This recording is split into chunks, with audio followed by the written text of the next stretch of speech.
La Cour des comptes a audité la division Monuments et Sites de l'administration cantonale vaudoise. Sa mission de protéger le patrimoine bâti est importante, tant pour les citoyens qui y sont attachés que pour l'économie et le tourisme de leur région. La division Monuments et Sites fait partie de la Direction générale des immeubles et du patrimoine de l'État de Vaud, la DGIP. Un quart des bâtiments du canton de Vaud sont concernés par la protection du patrimoine. Il y a près de 7000 bâtiments classés ou inscrits à l'inventaire pour lesquels une autorisation du canton est nécessaire en cas de travaux. À cela s'ajoutent 12 000 bâtiments pour lesquels il faut un préavis du canton et 31 000 autres bâtiments pour lesquels les communes ont la possibilité de solliciter l'avis du canton. Je suis Valérie Chevard, présidente de la Cour des comptes, et je vais vous présenter les résultats de notre audit. La Cour salue le fort engagement de la division, mais elle constate que sa performance pourrait être améliorée et qu'il y a des différences de traitement entre les dossiers. Voici les principaux constats. Il n'y a pas de stratégie de protection du patrimoine.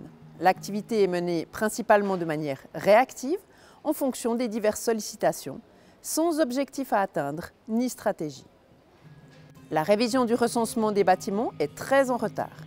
Il remonte à plus de 25 ans pour près de la moitié des communes vaudoises. Et au rythme actuel, on aura fait le tour dans 200 ans. Or, le recensement est la base de la protection du patrimoine. Sans mise à jour, le travail de la division est plus complexe, tant pour l'examen des planifications communales que pour celui des demandes de permis de construire. Cela augmente également le risque de litige finissant au tribunal. Des mesures sont à prendre pour mieux utiliser les ressources et éviter la surcharge. La division répond non concernée à près d'un tiers des dossiers de demande de permis de construire qui lui sont soumis. De plus, elle n'a pas fixé de critères pour les avis que les communes peuvent lui demander. L'application du cadre juridique n'est pas assez stricte. Il faut clarifier à quelles conditions la division MS peut se prononcer sur des projets situés à proximité d'objets protégés.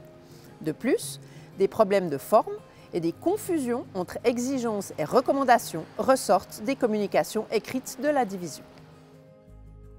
L'octroi de subventions pour la rénovation des bâtiments historiques manque d'objectivité.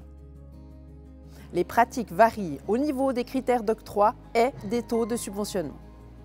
La division manque d'outils. Elle n'a pas de tableau de bord pour suivre ses activités. Cela génère des charges de travail déséquilibrées, mais aussi des pertes et des oublis de dossiers. Et les démarches des usagers seraient facilitées par des pages Internet à jour.